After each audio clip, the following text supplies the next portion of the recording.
24.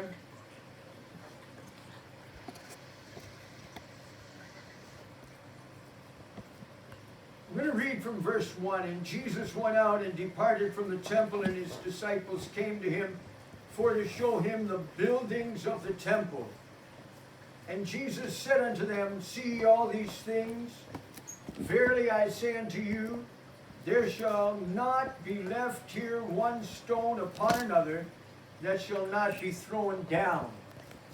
Now the Lord gives a prophecy to the apostles.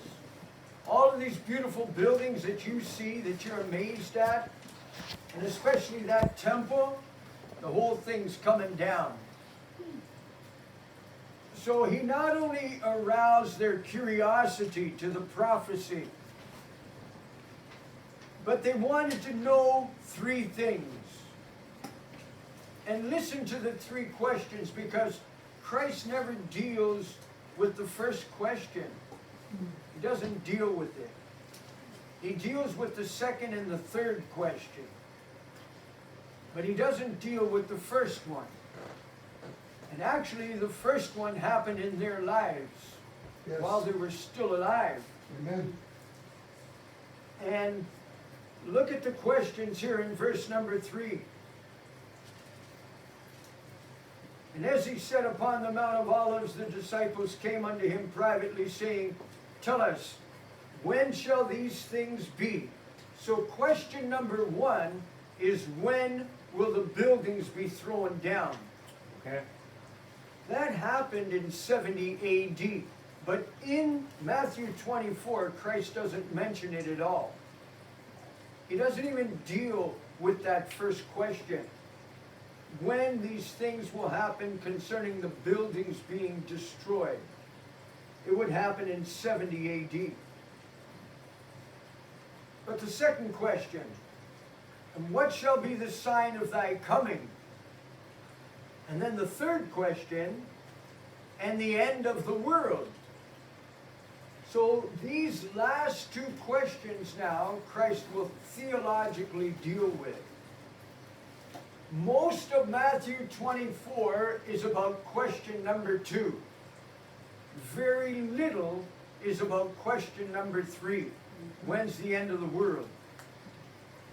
Very little is going to be said about that in a parable. But our discourse then will be about what are the signs of your coming. It seems like this particular question got deep into the heart of Christ. Because they asked a question like that, he was very thorough in interpreting the signs of his coming. And that's what we've got to view now and consider where we are right now. Okay. In verse number 4, Jesus answered and said unto them, now this first period, or this first dispensation we're going to talk about, is called the beginning of sorrows. And the beginning of sorrows, we're not told how it starts, so that we can have an indication as to, oh, this is the beginning of it. We're not told how it starts. We're only told that we're in it by the signs. So if you see these signs, you know you're in it. So when we read the signs, we're going to realize that these signs were in the earth from the days of Christ. So the beginning of sorrows could be, like Peter declared, the last days started in the days of Christ.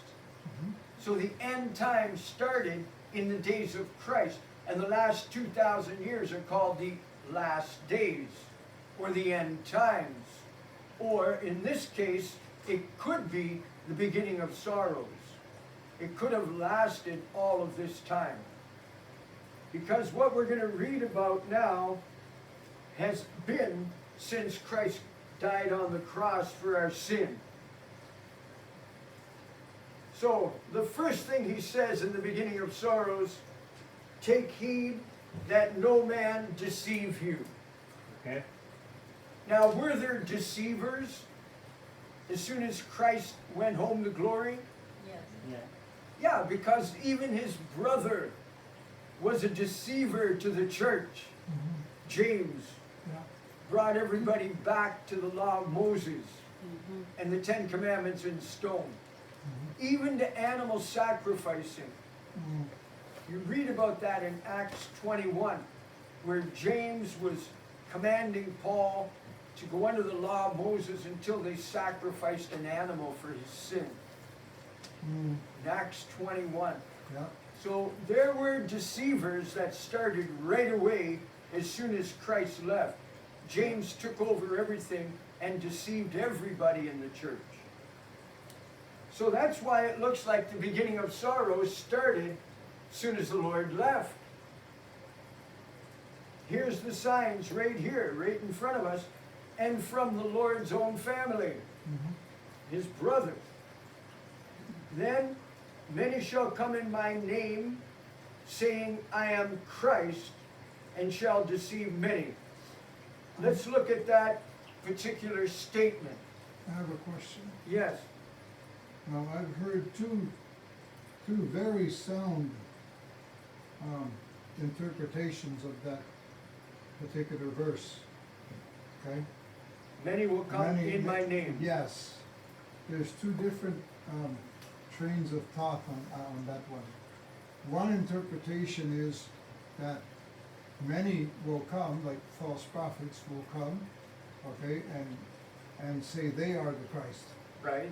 But is actually Jesus saying here, many will come in my name, saying I am the Christ, not they are the Christ. Right. And both of them are through right. this they will deceive many. Right. So when Christians knock on the door Right? and they have false gospels, they're Right. coming in the name Of Jesus. of Christ, and they're saying Jesus is the Christ, Right, and they're saying they're Christian, but the gospel is false. right. So that interpretation is true, Amen. and the other interpretation is true when you have people coming to say that they are the Christ. Yeah. And right now, by the way, there are 4 men in the world today proclaiming to be Christ that we're aware of. We don't know how many more aside from that, but 4 that we know of. Yeah. One in England, used to be a police officer, really, Yeah. and he got the great revelation that he's the Christ. He got But arrested he by the never, devil. never got a gathering, never obtained a following. Now, in verse number 5, it said that they would deceive many. Yes. So, From within the church.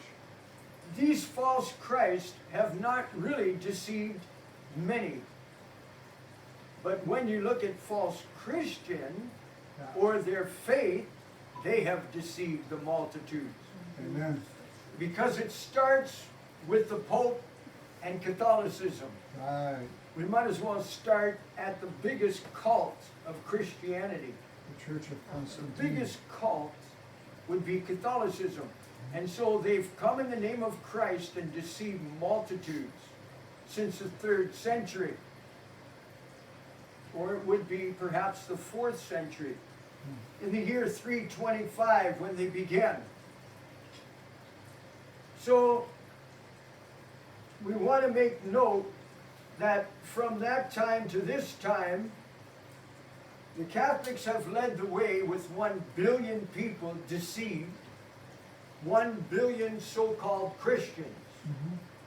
I believe there's a lot of Christians in there. But we have to make note that the gospel they teach is a false gospel. Mary is not without sin. She's not immaculate, meaning without sin.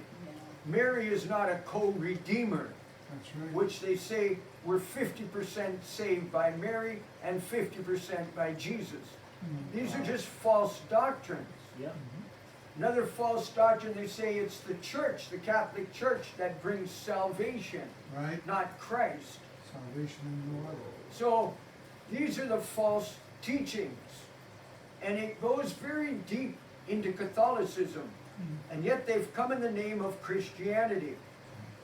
But then so have the Mormons, the Seventh-day Adventists, Jehovah's Witness, and Jews for Jesus. Yes, We can't leave any of them out. a Messianic Jew.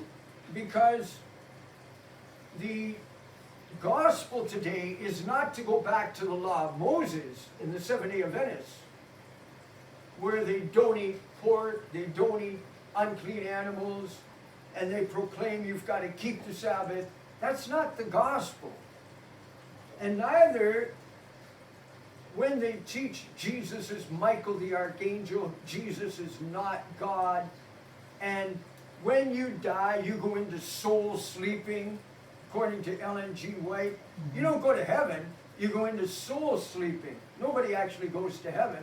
Their souls are sleeping until Jesus returns. Just false teachings, things that are not true. Right. And then in the Jehovah's Witness, you've got to remember that Russell started out as a Seventh-day Adventist. And Russell bought a printing press, and he was printing all the articles for the Seventh-day Adventists. And he himself was a preacher for the Seventh-day Adventists until he gathered enough people, started his own movement, and they later became, in 1925, the Jehovah's Witness under Judge Rutherford. Okay? Russell had died. Judge Rutherford took over the movement, called the movement Jehovah's Witness, but they kept to the doctrines of Ellen G. White, where Jesus is Michael the Archangel, and instead of proclaiming soul sleeping, they proclaim nobody can go to hell as a place of torment, that hell is a common grave. So, false teachings, and they're deceiving the multitudes. So 1 billion by the Catholic Church, millions and millions by the Seventh-day Adventists, millions and more millions by the Jehovah's Witness, and then the Mormons and their false teachings about Christianity and what's going on, the Latter-day Saints, and their false teachings, where Joseph Smith, who was involved in the Masonic Lodge and became a 13 degree, that was as high as you could go back in the 1800s, 13 degree holder in one day. So he managed to go through everything in a day, according to him anyway, and his teachings, and then he taught all the churches of Jesus Christ are Babylon, and the only true church is the Mormons, the Latter-day Saints. The Mormons. So if you're involved in any other church than Mormonism, you're in Babylon. And that's a false doctrine. And all of the Mormons are deceived. They think that, according to Joseph Smith, you have to tithe, number one. According to Joseph Smith, you become a god of all those stars out there and all those planets. You become the god, and you have to populate it like God, who has billions of wives on a planet near a star called Kolob, and he got all of his wives pregnant and gave birth to the Mormon Lucifer and the Mormon Jesus. And in Mormonism, they're brothers. Jesus and Satan are brothers in Mormonism. So if you ever ask a Mormon, is Jesus and the devil brothers? They'll tell you, yeah. But they don't actually, a lot of them don't know why they're taught that. But it's in their books. They have 5 books that they printed. Joseph Smith wrote some books, Pearl of Great Price, the Book of Commandments, and so on and so on. But it's just all fantasy, fallacy, heresy, wrong doctrine, coming in the name of the Lord as Christian. Yeah. Well, let me not tarry too much here. The same thing can be said about the Jews for Jesus, Yes. taking Christians back to the laws of Moses, So they're Judaizers. taking Christians back under the 10 Commandments in stone, keeping the Sabbath, and the whole thing is deception. it's not the gospel. But remember, Christ said they shall deceive many. Yeah. So, look at how many churches we're talking about, denominations. Catholic, number 1, then Seventh-day Adventists, then Jehovah's Witness, Mormons, and Jews for Jesus. Yeah. And all of them, false gospel. Right. They don't know who Jesus is. It's an amazing, amazing statement. Yeah. And Now- the Mormons say if you're not wearing your holy underwear, you're not going to go in if you're not wearing your holy underwear when you die. Yeah, well, that's another teaching of Mormonism. Yeah, holy underwear. Is, right. They began with holy underwear. It was supposed to protect them from devils. And so you can read books like Mormonism, Mama, and I. Holy shorts, man. So Mormonism, Mama, and I is a book that was written by a Mormon that their grandparents started with Joseph Smith. That's how far back they go. They started with Joseph Smith. Yeah. And so her mother was in it, and she was in it, and she's an elderly woman now, and she wrote the book Mormonism, Mama and I. And she can remember as a child when her mother put on her holy underwear, when she had her bath, she had to take one sleeve off and then immediately put the new one on the one arm, and then take the other sleeve off, and then put the new one on, and then take one leg off, and then the new one. Oh, it was a mess. So, and it was supposed to protect them from devils. But this is all superstition. Yep. Yeah. This is satanic in and of itself. Holy underwear, Batman. They can't eat chocolate or drink pop or coffee. Well, yes.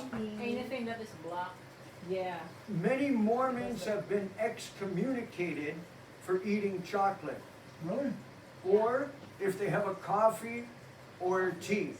Yeah. They're excommunicated because at that point you cannot become a god in Mormonism. So they're going to put you out of the church Oh my God. Good God. because ultimately their goal is to become a god, to get their own planet. And by the way, in Mormonism, the reason they have to have so many wives is to be a god. Yep. That's for their planet. And it's the Mormon men that decide which of their wives get resurrected. And if they didn't like a certain wife, if they didn't treat them that good, they don't resurrect them on the day of resurrection. Hmm. So you can imagine the heresies Oh my that are in God. Mormonism. And They're the ones saving. When did they become a resurrection? this is the deception of many. Okay. This is the- Verse number 5. Now, Oh my. in verse number 6, you shall hear of wars, rumors of wars, but the Lord commanded us not to be troubled. For all these things must come to pass. Now notice this phrase, but the end is not yet. That means the end of the beginning of sorrows is not yet because of wars and rumors of wars. Actually, you will make note that there are more signs to follow. And that is verse number 7. Nation rising against nation, kingdom against kingdom, famines and pestilences and earthquakes in diverse places. So many different countries in the world, that's diverse places, and these are all the beginning of sorrows. So that's what we're going to talk about now. This disease that is plaguing the earth right now, that has people in fear, in torment, this coronavirus. We should really look at the statistics of the coronavirus. Statistically, if 650 people get the coronavirus, only 26 deaths. out of 650. So it means 5% Yeah. of people die. Not everybody, but they're treating it like it's some kind of flesh-eating disease and everybody dies, there's no cure. It's not true. It's not like that at all. Yep. And there have been worse plagues and pestilences in the earth, far worse than what we're facing with this one. Amen. This one is minor. Yeah. It's not a major pestilence, it's a minor pestilence. But people are running in fear, in panic, like it's a major pestilence. If we were to study the number of pestilences just from the 19th, when we turn to 19th century ending and 20th century beginning, so 1901, right? And you come up the last 100 years and then to where we are today, there are 65 major pestilences. 65 that killed. One would kill millions and Yeah. millions of people. Yep. Spanish flu. So we're talking about something that is very minor, not something that's very major. Bubonic plague. And historically, we can go back and list all of the plagues. You can research it for yourself on Wikipedia. You can see all of the plagues that they listed. That's only the ones that they listed. Never mind the ones that they never listed. Right? And so you can see the millions and millions of people that have died as a result of those pestilences. But it has not happened from this one. Now, in reality, they say this one was created In a lab. in a laboratory, actually in Canada, in Calgary. Really? They first attributed it to Calgary, and a Chinese man that was working there stole it and ended up in China. And so that's how it ended up there. And then the outbreak started from there and affected the world. But it really doesn't matter. The point that we want to concern ourselves with is the pharmaceutical corporation. That's what we want to concern ourselves with, Yes. because the pharmacies are the profiteers. That's right. That's the racket, the billions of dollars that they're raking in from governments as they produce viruses and flus. They're producing it, putting it in the public, and then they're producing the vaccinations that they sell to the governments to give to their people. It's a result of pharmacies. It's all coming from there. And it's no wonder that this one is being blamed on pharmaceutical, created in laboratory. Yeah. It's not created from people eating bats, what they want to state in China. Oh, the people were eating bats and it was a disease in the bats and the snakes. And as a result, they caused that particular coronavirus. No, it's created in a laboratory where, to my understanding, this is only going to be repeated worse and worse. Because, in actuality, you can take the population of the world, more than 7 billion people, and put them all in Canada and leave the rest of the world without any people at all. Everybody would fit in Canada. The whole population would fit in Canada. And we'd all have room to live. But you can imagine where we're going with the thought.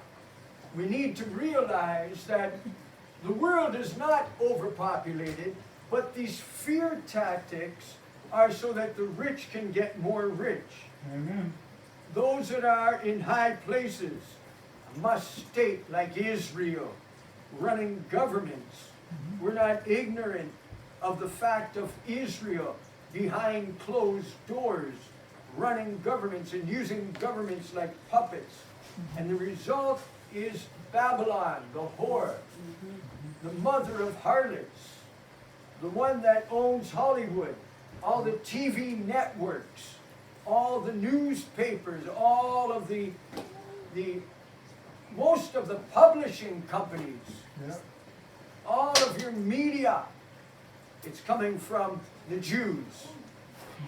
And what they've done is horrendous, creating wars and destroying. And these are things that are only historical facts that are written, not hidden. If you want to read about it, you can go online and study it all. But we want to make note that this pestilence that we're dealing with, out of 650 people that get coronavirus, only 26 die. So it's 5%. And mostly those that are dying, you'll consider the elderly, people that have a weak immunity. Right. If your immune system is low, then it's very possible you're a candidate for death. But when your immune system is high, you probably won't die. Now, a woman's been reported who's been clinically healed, and she did it herself at home. Huh. Just took care of herself, went back to the clinic, completely healed. No more coronavirus. Didn't go to a hospital, didn't go to a doctor, just did it herself, quarantined herself, took care of herself, and healed. So, we should not tremble in fear thinking Christ is going to show up now. No, it's not going to happen. There's going to be wars, rumors of wars, famines, earthquakes, pestilence, all of these things that are recorded. Kingdom against kingdom, nation against nation. Sorry, in the beginning of sorrows, Yeah. notice, and I haven't made note of it or really mentioned it, it says in diverse places. Amen. Now, this coronavirus has affected more than half of the world. The nations of the world are affected. And people are in hiding. It's brought tremendous fear. The only thing I'm thankful for through it all, the gas is down low. That means it shouldn't have been high in the first place. They sure have been robbing people a lot. Yeah, they were robbing us. Of course.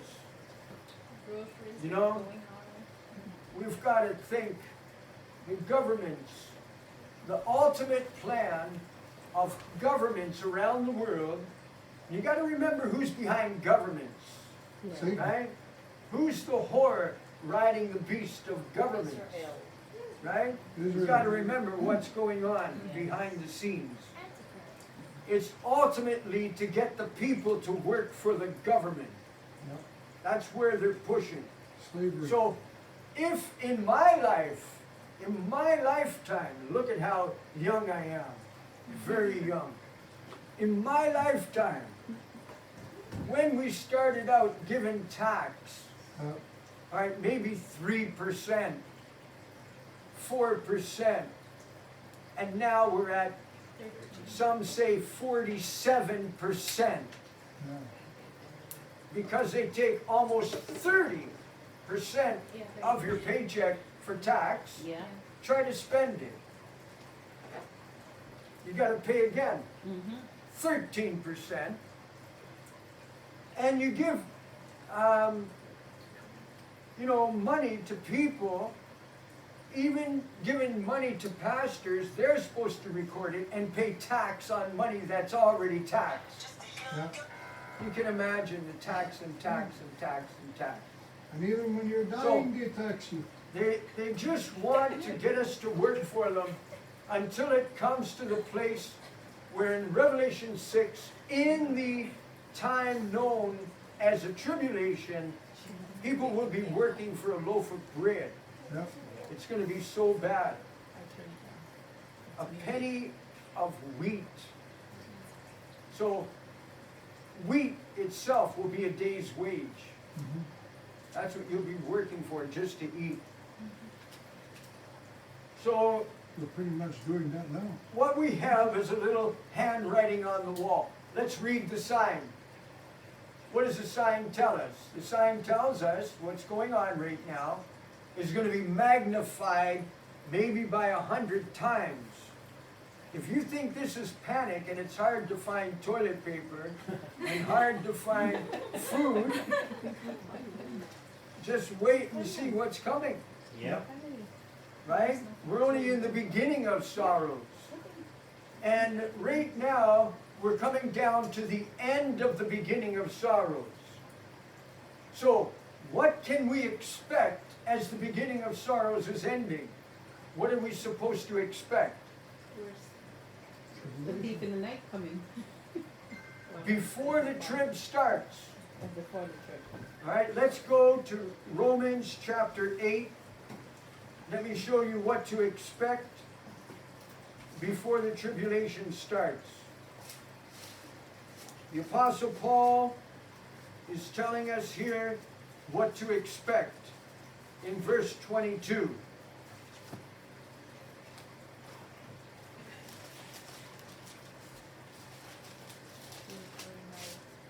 For we know that the whole creation groaneth and travaileth. There's the word for a pregnant woman. The world is in travail. And you yourself are travailing. And why is the church travailing? We're waiting for our mortal to put on immortality. We're waiting for Christ to come. The closer Jesus gets to this earth, these signs are going to be like a pregnant woman. The earth is going to travail. So these signs that we're reading are going to speed up. As we're coming to the end of the beginning of sorrows, you have to expect the signs increasing. Yes. They're not going to decrease, they're going to increase. Now, as we end the beginning of sorrows, verses number 9 to 14 are the verses we're going to study for the tribulation. Okay.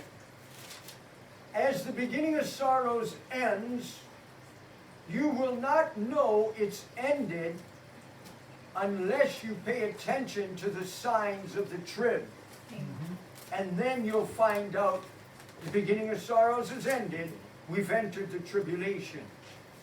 So you have to prophetically be alert. Christ condemned the Jews because they didn't know the sign of the times. Amen. And the Lord said, can he find faith on the earth when he returns? Will we know the signs of the times? Most of the church, the answer is no. No. They don't know the signs of the times. And look at how many times the church has gone into error by saying Christ will return. The reason they proclaimed Christ would return and they gave dates was because they could not interpret the signs of the time. So we must pay attention to the signs so that we can clearly interpret prophecy, because it's fooling the world of Christianity. We're fooled and we're in error. So in verse number 9, when the tribulation begins, it begins with this thought. The prophecy, they shall deliver you, Christians. So That's much right. for the false doctrine of the rapture before the tribulation. That kills it right there. They will deliver you, Christians, up. Now notice where you're being delivered up. To be afflicted. And shall kill you. And you shall be hated of how many nations? All nations, for the sake of Christ.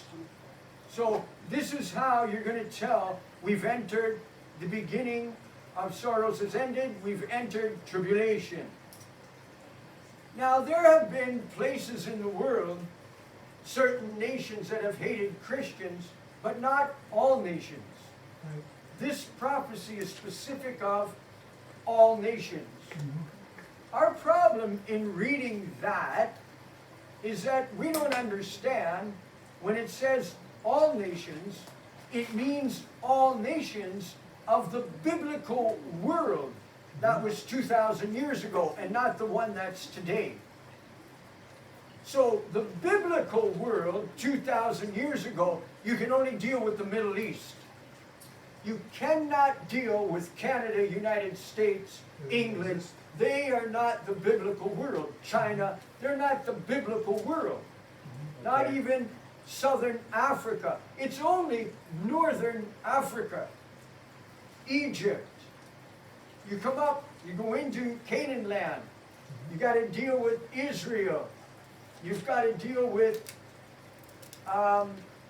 places like Iran, Iraq, go even farther west of Iraq, and you can deal with those smaller places, Damascus, Syria, but you want to make note of the biblical world. Those are the nations. Turkey, the east part of India, the eastern part of India. You have to make note of the known world, Macedonia. So that particular part of Greece, Yes, this is the known world of all nations. right. Now, think about this. What I've talked about are nations that are Muslim. Mhm.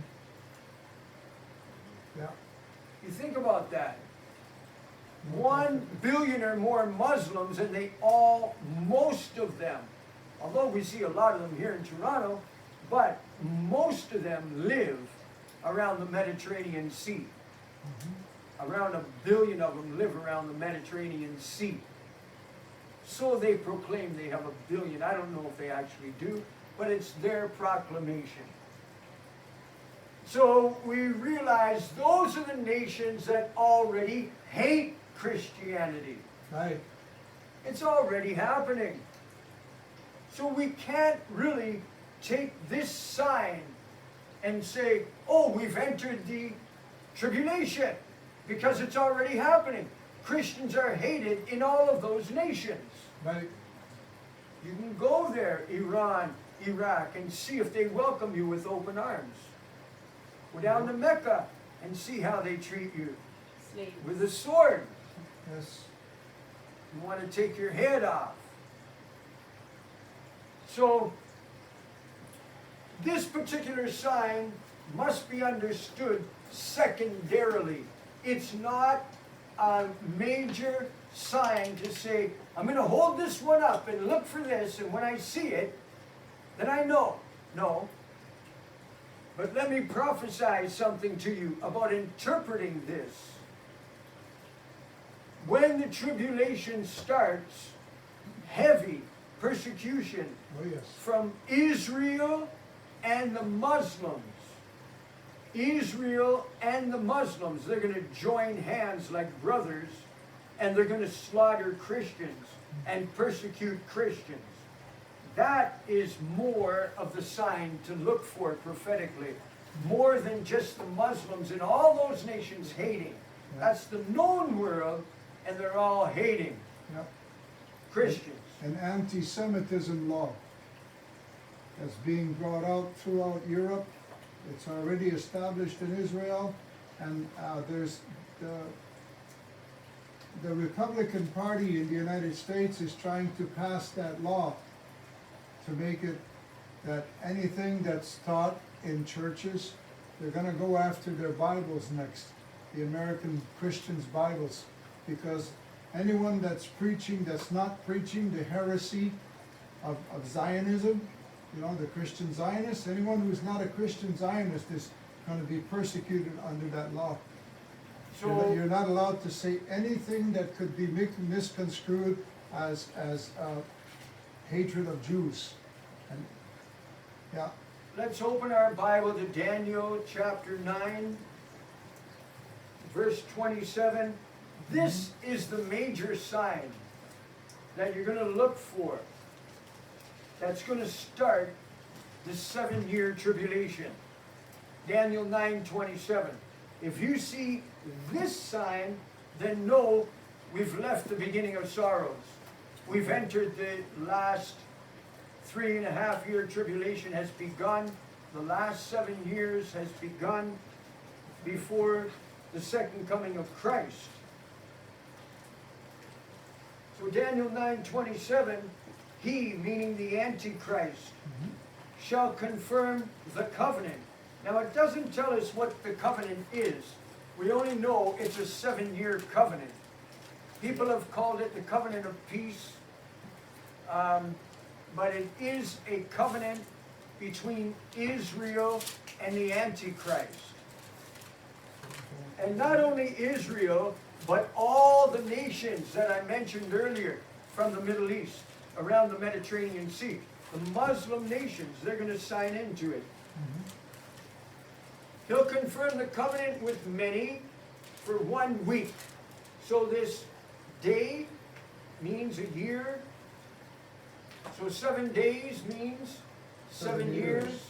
This is the prophecy of Ezekiel, where he had to lay on his side 1 day for 1 year for the sins of Judah and the sins of Israel.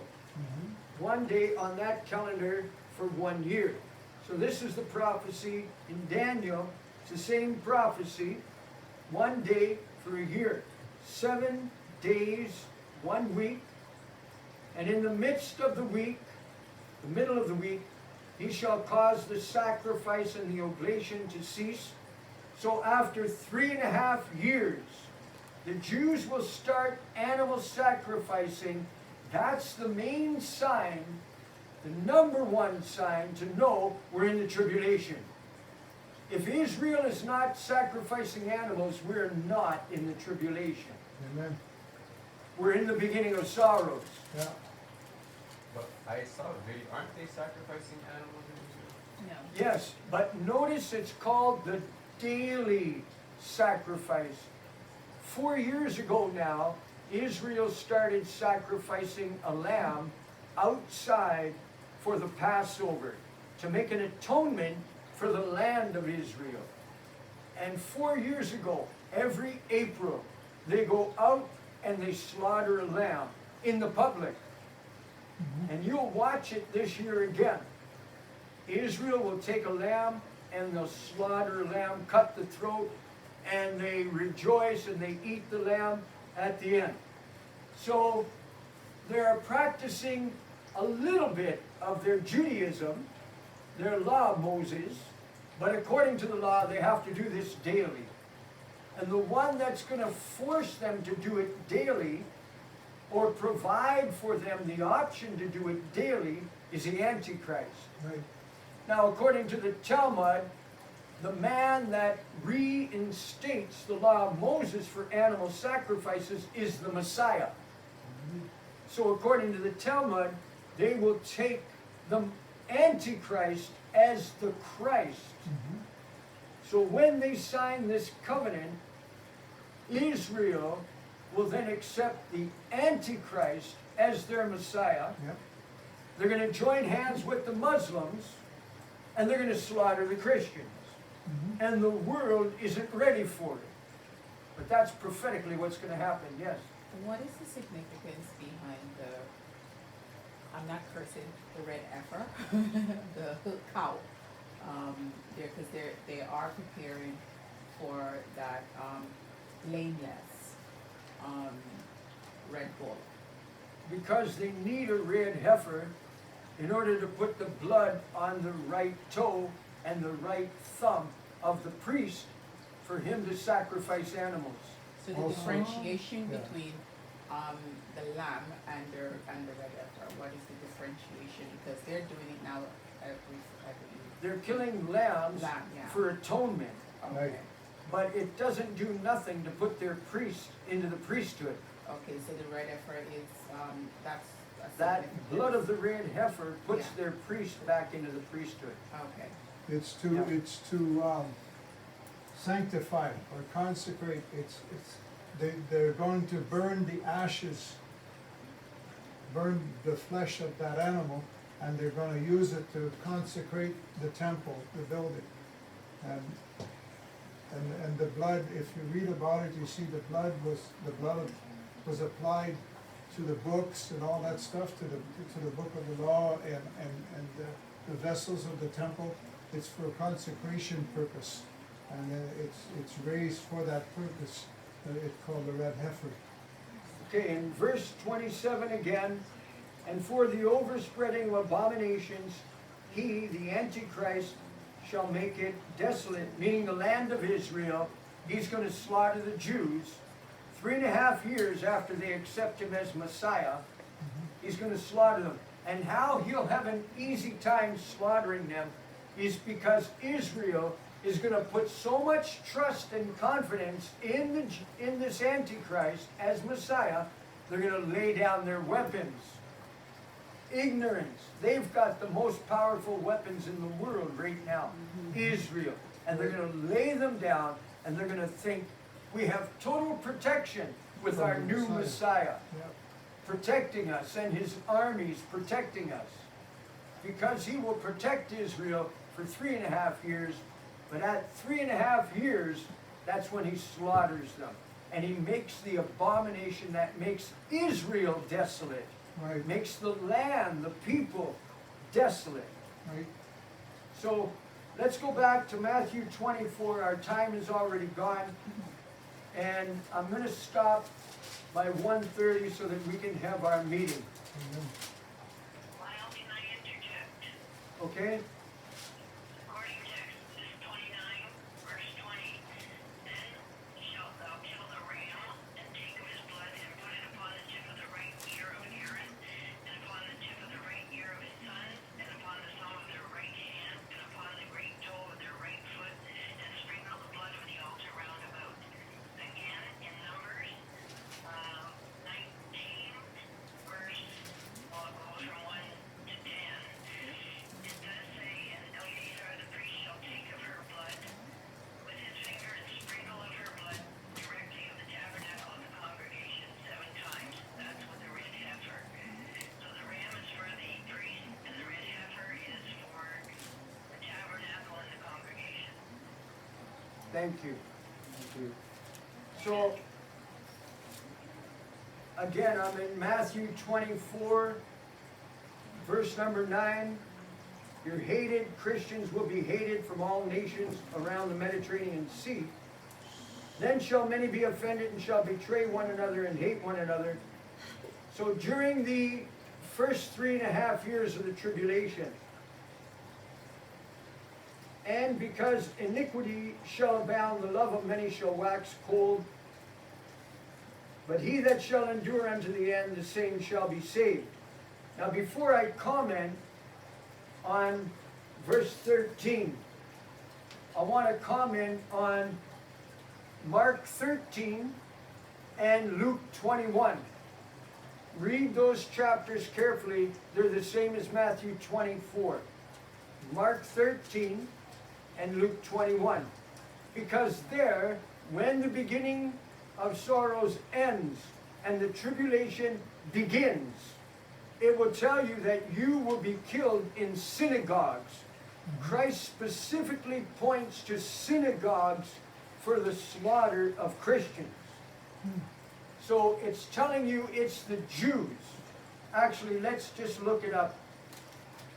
Mark 13. Just to show you that this is written, it is a statement by the Lord Jesus concerning the tribulation period. Now, you will see in Mark 13, verse number 8, it says, the beginning of sorrows is ending. In verse number 9, take heed to yourselves, for they shall deliver you up to councils and in synagogues. Do you see what I'm talking about? Yep. He's pointing to the Jews doing the persecution. the Jews will be slaughtering the Christians along with the Muslim, because they've taken the Antichrist, As their which savior. is the Muslim caliph, or the Muslim the Mahdi. one that's going to lead. The Mahdi. Yes, the Mahdi. That's going to come back and lead all Islam, and they'll take him as their Messiah. So, this is why persecution will happen right away in synagogues. The Jews are going to slaughter Christians just like they did when Christianity started. The Jews slaughtered Christians. This is going to shock the world of Christianity to watch Christians being slaughtered by the Jews. Because right now the Jews are lying to Christians, deceiving Christians, as it were milking the cow. The old expression, trying to get all the money they can out of Christianity, telling Christianity, bless the Jews and God will bless you. They do nothing for Christianity. They only bleed them and take from them and don't do nothing for them. Very rarely will Israel ever do anything for a Christian. That's a rare thing. That's not a common thing. It's the Christians that are pouring all their money into them. And it's not prophetic, and it's not the will of God. They are the harlot of Revelation chapter 12, the mother of harlots. They are the one that is going to destroy the world with their fornication. That's why they own Hollywood. That's why they own the magazines. That's why they own TV networks. It's their fornication, their wine that they're polluting the world with. Because they have an agenda to corrupt the world and hold up Judaism as the only thing that's holy. That's the agenda of Zionism. Foolishness. But when we look now to verse 13, Matthew 24, verse number 13, he that endures unto the end. You have to make it to the end of the first 3.5 year tribulation as keeping the laws of God, the will of God, the gospel of Christ. If you can make it to the end and you're faithful, then you will be saved. This word saved doesn't mean you get eternal life. No. This word saved means you're going to get raptured. I don't have time, but this is written in Revelation 12, verse number 6. It says immediately after the 1,260 days, meaning after the first 3.5 years, the man-child is raptured. The rapture of the man-child. Now, the man-child there are only the overcomers of Christianity. Only those that are led by the Spirit of God are the sons of God. That's the man-child. Sons of God. It's not all Christians. It's, according to Jesus Christ, the rapture at the midnight hour for the wise Christians. Amen. Those are, Revelation 12, verse 6, the sons of God, identical with this prophecy here as the first 3.5 years ends. Prophetic rapture, you shall be saved. This is what it says in Revelation 12. Then in verse 14, and the gospel of the kingdom shall be preached in all the world. Amen. So notice it's not the gospel being preached. The gospel of the kingdom being preached. Amen. A huge difference between the gospel telling people Jesus died, rose on the third day. That's the gospel. But when you come to the gospel of the kingdom, now you've got to tell people they're citizens. Christ is the king. Amen. You're a servant.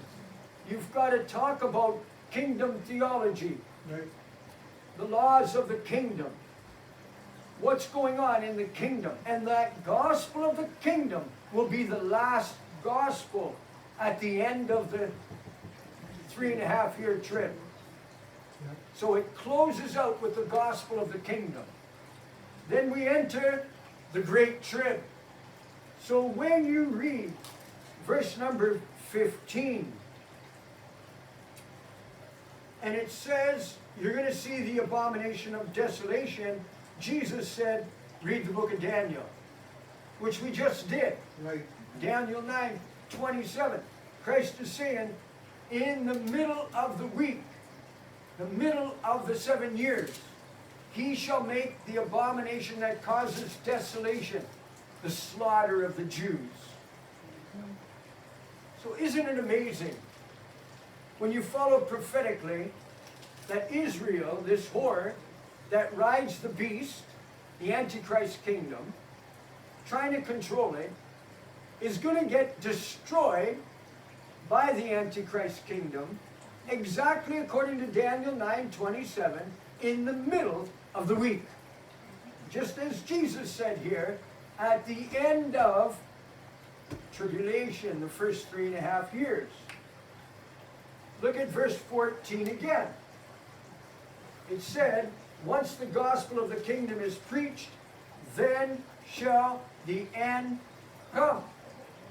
Now notice, back in verse number 3, they had 3 questions.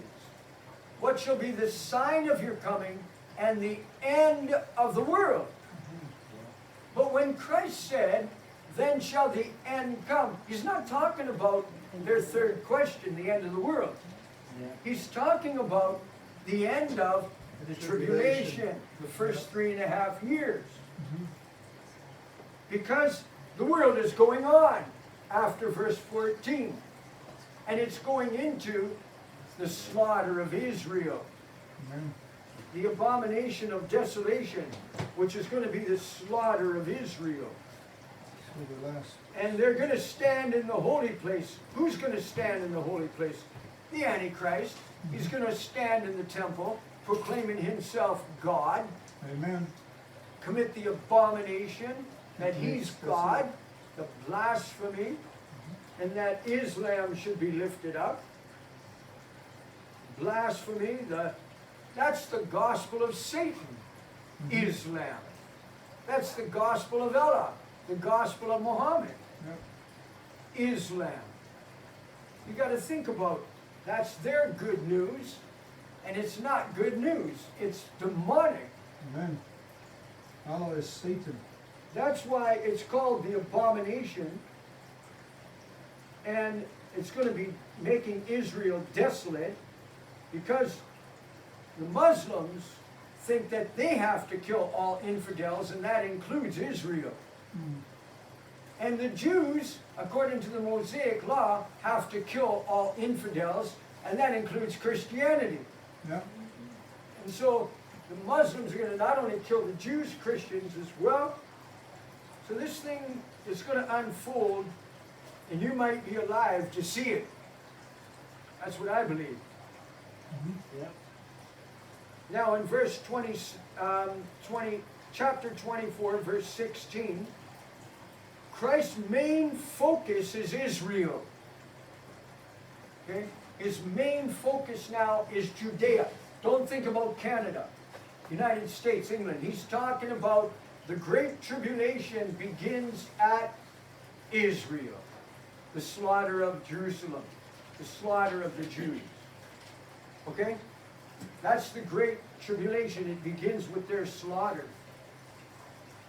Well, he said, let them which are in Judea, he calls it by name. Yeah.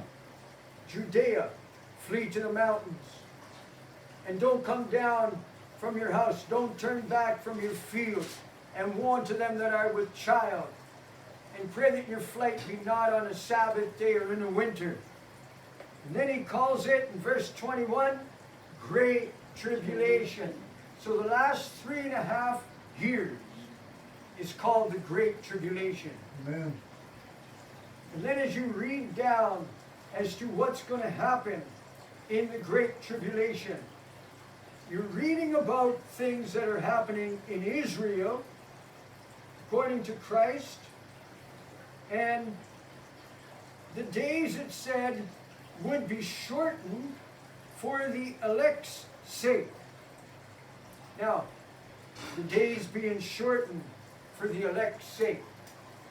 If you've got in the Great Tribulation 3.5 years, and it's Great Tribulation, so for 3.5 years, 1,260 days of nothing but persecution, hatred, nothing but wrath from Satan inside the Antichrist. He's possessed them at this time, and nothing but hardship in the Middle East, and them threatening the world from the Middle East. What does it mean the days will be shortened? And then it says it will be shortened for only the elect, meaning Christianity. People that are Christians that are still in the Great Tribulation. So when the rapture takes place, it doesn't take the whole church. It only takes 50% of the church. The 5 wise. Fools are left behind. Okay. The sellers of oil are left behind. Only the wise go. Everybody else remains. And then what do you do with all the converts after the rapture? The converts that are in the tribulation. If they can become wise in that time and become the elect, then the days will be shortened of them being persecuted. It's the shortening doesn't mean that God is going to take 24 hours and now reduce it down to 8 hours. It doesn't mean that. It doesn't mean, oh, the sun's only going to shine for 6 hours instead of 12, and the day's going to become shorter. It doesn't mean that. It means that if you are the elect, God's going to get you out of that tribulated area. And God's going to bring you to Revelation 12, the wilderness. And so those in the Great Tribulation, the woman will go to the wilderness for 1,260 days. Or it's called a time, times, and half a time in Revelation 12. Meaning 1 year plus 2 years plus half a year, 3.5 years.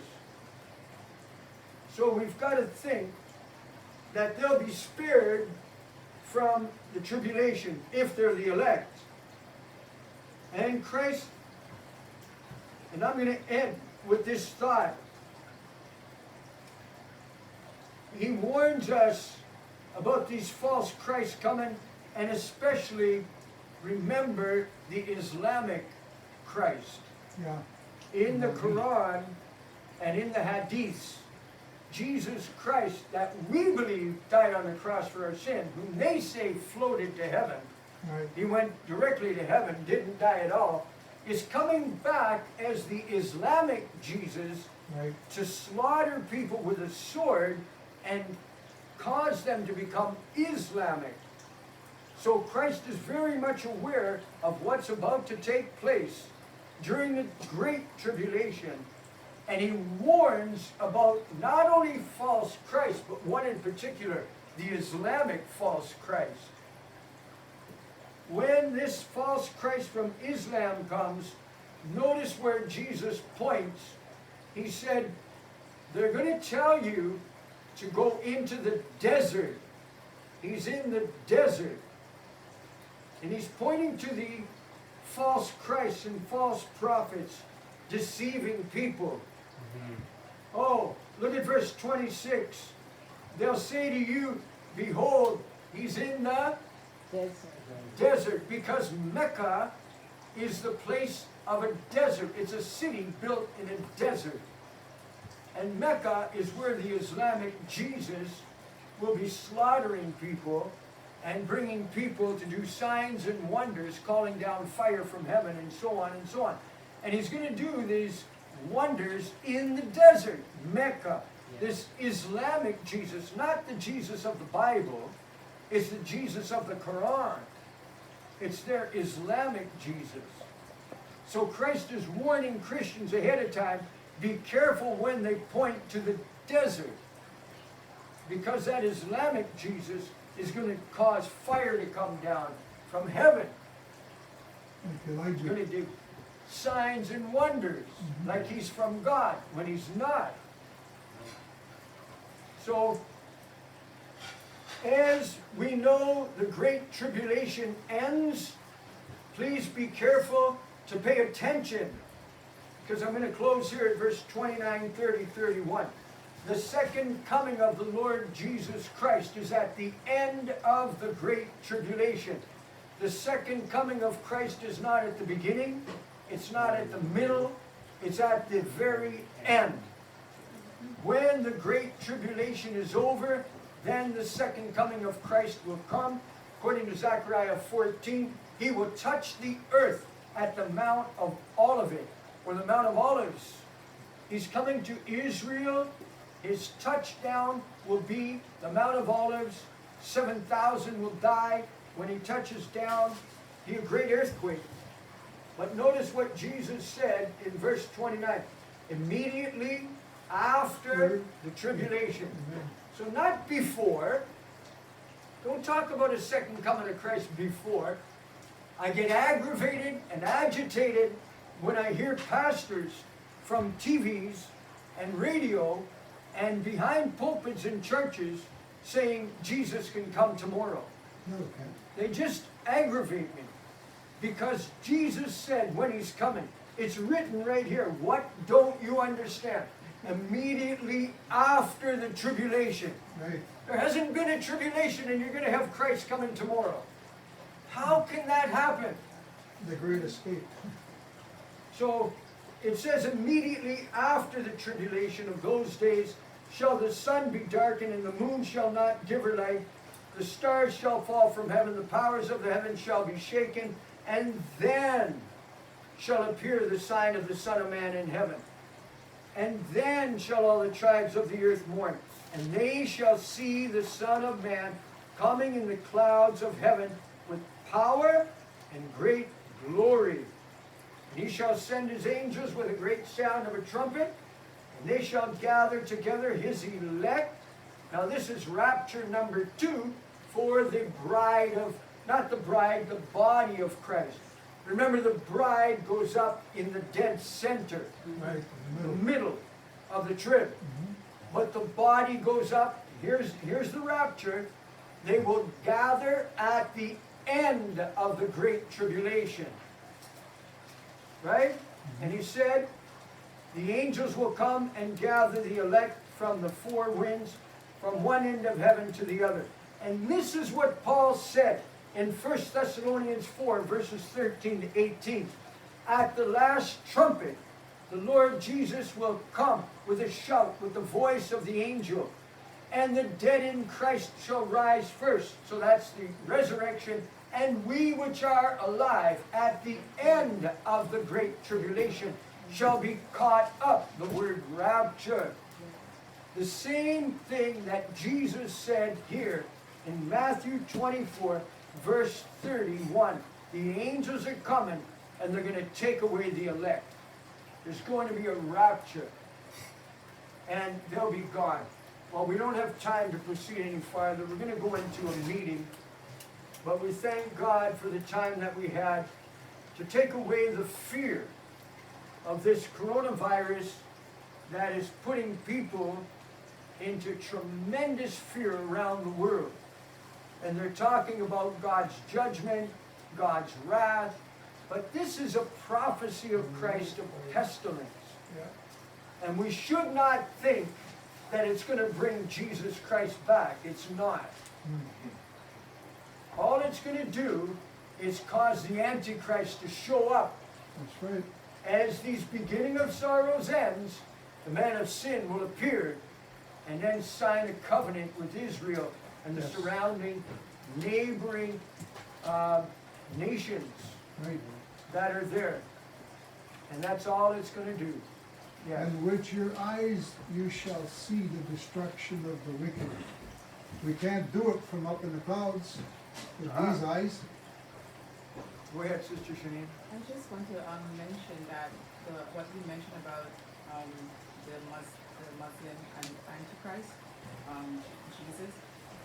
for those who have children to pay attention because Netflix has a movie called Messiah, and it is it's just portraying Christ, but Yes, it's Christ. not Christian Christ, Right. it's Muslim Christ. Right. And it's all using our version of the Bible, but changing certain Altering it, yeah. words in it and inputting Muslim doctrine. Yeah, So if we don't have, if we're not paying attention to our children and we see the word Messiah, we think that we're watching a Christian show. It's actually not a Christian show. It's Hollywood use Oh, yeah. their teaching as Hollywood is the temple of the devil. So it's using their platform to slowly indoctrinate our children. So if we're not paying attention, they will Yeah. be start watching things and believing, or we will think that they're watching something that is of Christ, but it's not of Christ, it's of Antichrist. So for those who have children, I just want to mention that. Thank you. Yeah. it's also, Islam is also being All taught right. subtly in our schools as well, Can we in elementary stand? schools. We're gonna have a word of prayer. Yeah.